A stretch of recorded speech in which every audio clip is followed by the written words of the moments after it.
Hi friends, ഇന്ന് ഞാനൊരു പോളയുടെ recipe ആയിട്ടാണ് വന്നത്. ഈസി ആയിട്ട് ഉണ്ടാക്കിയെടുക്കുന്ന ഈ ഒരു പോള എങ്ങനെ ഉണ്ടാക്കാമെന്ന് നമുക്ക് നോക്കാം. അപ്പോൾ ഈ ഒരു പോളയ്ക്ക് വേണ്ടിയിട്ട് ഞാൻ 3 നേന്ത്രപ്പഴമാണ് എടുത്തിട്ടുള്ളത്. അത്യാവശ്യം വലിപ്പമുള്ള 2 വലിയ പഴവും പിന്നെ ഒരു ചെറിയ പഴവുമാണ് എടുത്തിട്ടുള്ളത്.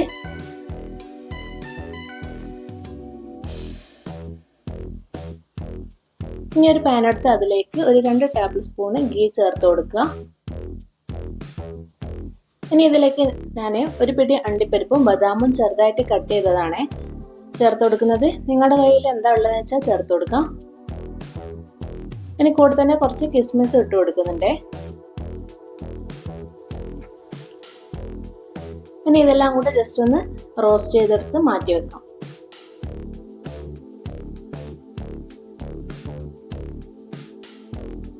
ഇനി ഈ ഒരു നെയ്യിലോട്ടേക്ക് നമ്മൾ നേരത്തെ എടുത്ത പഴം 2ആയിട്ട് കട്ട് ചെയ്തിട്ട് ഇതിലേക്ക് ഇട്ട് കൊടുക്കാം. ഞാനിവിടെ കായ്പോളക്കൊക്കെ കട്ട് ചെയ്യുന്ന രീതിയിലാണ് കട്ടാക്കിയിട്ടുള്ളത്. ഇനി ഇതൊന്ന് നന്നായിട്ട് വഴറ്റിയെടുക്കാം. ഇതിപ്പോൾ നന്നായിട്ട് വഴന്നു വന്നിട്ടുണ്ട്. ഇനി ഇതിലേക്ക് 1/2 കപ്പ് തേങ്ങ ചിരകിയത് ചേർത്ത് കൊടുത്തിട്ട് നന്നായിട്ടൊന്ന് മിക്സ് ചെയ്തെടുക്കാം.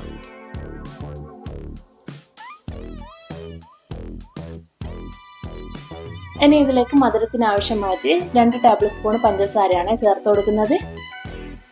പഴത്തിൻ്റെ മധുരത്തിനനുസരിച്ച് പഞ്ചസാരയുടെ അളവ് കൂട്ടുകയും കുറയ്ക്കുകയും ചെയ്യട്ടോ. ഇനി ഇതിലേക്ക് നമ്മൾ നേരത്തെ മാറ്റി വെച്ച അണ്ടിപ്പരിപ്പും ബദാമും മിക്സ് ചേർത്ത് കൊടുക്കാം.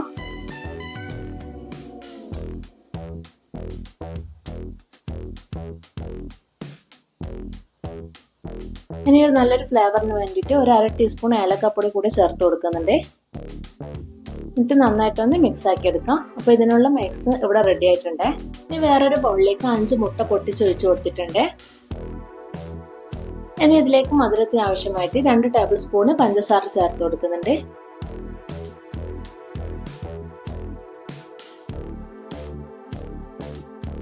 ഇനി ഇതിലേക്ക് കുറച്ച് ഏലക്കാപ്പൊടി കൂടി ചേർത്ത് കൊടുക്കാം.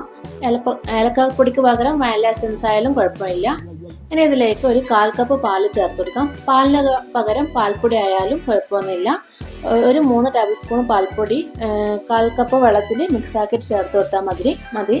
ഇനി ഒരു മധുരം ബാലൻസ് ആക്കാൻ വേണ്ടിയിട്ട് കുറച്ച് ഉപ്പും കൂടെ ചേർത്ത് കൊടുത്തിട്ടുണ്ട്. എല്ലാം കൂടെ ഒരു വിസ്ക് വെച്ചിട്ടോ ഫോർക്ക് വെച്ചിട്ടോ നന്നായിട്ടൊന്ന് ബീറ്റ് ചെയ്തെടുക്കാം.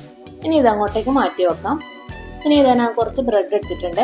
എൻ്റെ പാത്രത്തിൻ്റെ വലുപ്പത്തിനനുസരിച്ചാണ് ഞാൻ ബ്രെഡ് എടുത്തിട്ടുള്ളത്. ഇനി അതിൻ്റെ സൈഡിലുള്ള ബ്രൗൺ പാർട്ടൊക്കെ ഒന്ന് കട്ട് ചെയ്തെടുക്കാം.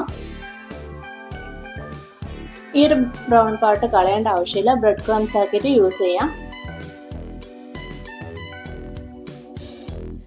ഇപ്പോൾ ഇത് സൈഡ് വശമൊക്കെ കട്ട് ചെയ്തെടുത്തിട്ടുണ്ട്. ഇനി ഇതങ്ങോട്ട് മാറ്റി വെച്ചതിന് ശേഷം നമുക്ക് സെറ്റ് ചെയ്യാൻ തുടങ്ങാം. ഇനി ഞാൻ ഈ ഒരു പാത്രത്തിലോട്ടേക്ക് കുറച്ച് ഗീ ബ്രഷ് ചെയ്ത് കൊടുക്കുന്നുണ്ട്. ഇനി നമ്മൾ മിക്സ് ചെയ്ത് വെച്ച മുട്ട ഒന്നുകൂടി ഒന്ന് മിക്സ് ചെയ്തെടുക്കാം. പഞ്ചസാരയൊക്കെ അലിയാനുണ്ടെങ്കിൽ ഒന്ന് നല്ലോണം അലിഞ്ഞോട്ടെ.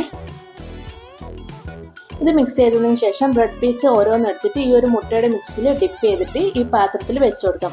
കുറച്ച് കയറ്റിയാണ് ഇത് വെച്ച് കൊടുക്കേണ്ടത്.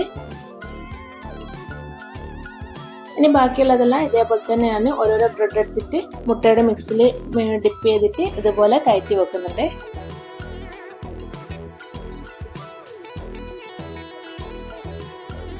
ഇപ്പോൾ അടിഭാഗം മുഴുവനായിട്ട് ഞാൻ ബ്രെഡ് വെച്ചിട്ട് കവർ ചെയ്തെടുത്തിട്ടുണ്ട്.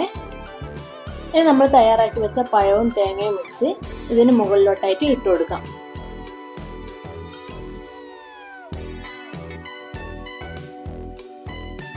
പിന്നെ ഈ ഒരു ബ്രെഡിനെ കറക്റ്റ് ആക്കിയിട്ട് ഫില്ലിങ്സ് വെച്ച് കൊടുക്കരുത്. കുറച്ച് താത്തിയിട്ട് വേണേ ഫില്ലിങ്സ് വെച്ച് കൊടുക്കാൻ. കാരണം വെച്ചാൽ അതിന് മുകളിൽ ബ്രെഡ് വെക്കുന്നത് കൊണ്ട് ആ ഒരു ഷേപ്പ് ലെവലായിട്ടുള്ള ഷേപ്പ് കിട്ടാൻ വേണ്ടിയിട്ടാണ്. എനിക്കിവിടെ കുറച്ചുകൂടെ ബ്രെഡ് ആവശ്യമായിട്ട് വന്നിട്ടുണ്ട്, മുകൾ ഭാഗം മുഴുവനായിട്ടും കവർ ചെയ്യാൻ വേണ്ടിയിട്ട്. ഇതിപ്പോൾ മുകൾ ഭാഗം മുഴുവനും ബ്രെഡ് വെച്ചിട്ട് കവർ ചെയ്തിട്ടുണ്ട്. ഇനി ബാക്കി വന്ന മുട്ടയുടെ മിക്സ് ഇതിന് മുകളിലായിട്ട് ഒഴിച്ചു കൊടുക്കാം. എന്നിട്ട് ഒന്ന് ലെവൽ ചെയ്ത് കൊടുക്കാം. ഇനി നമുക്കിത് അടച്ച് വെച്ചിട്ട് ഒരു 30 മിനിറ്റ് ലോ ഫ്ലെയിമിൽ വെച്ചിട്ട് കുക്ക് ചെയ്തെടുക്കാം. ഓരോരുത്തരുടെ ഫ്ലെയിമിനനുസരിച്ചിട്ട് ടൈമിൽ ചേഞ്ച് വരാം കേട്ടോ. ഇനി ഞാൻ അടിയിലൊരു പഴയ പാൻ വെച്ച് കൊടുത്തിട്ടുണ്ട്. അതിന് മുകളിലായിട്ട് ഇത് വെച്ച് കൊടുക്കാം.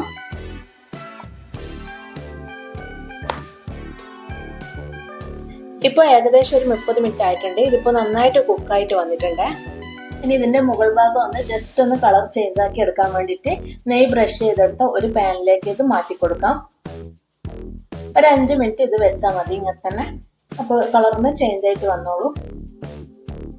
ഇതിന്റെ ചൂടൊക്കെ മാറിക്കഴിഞ്ഞാൽ നമുക്ക് പ്ലേറ്റിലോട്ടേക്ക് മാറ്റി കൊടുക്കാം. ഇനി ഒരു പോള ഒന്ന് കട്ട് ചെയ്ത് കാണിച്ചു തരാം. അപ്പോൾ കണ്ടോ, നല്ല പെർഫെക്റ്റ് ആയിട്ട് തന്നെ കിട്ടിയിട്ടുണ്ട്.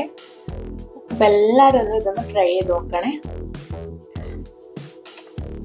അപ്പോൾ ഞാൻ എപ്പോഴും പറയുന്ന പോലെ, അപ്പോൾ നിങ്ങൾക്ക് ഒരു വീഡിയോ ഇഷ്ടമായിരുന്നെങ്കിൽ പ്ലീസ് ഒന്ന് സബ്സ്ക്രൈബ് ചെയ്ത് സപ്പോർട്ട് ചെയ്യണേ.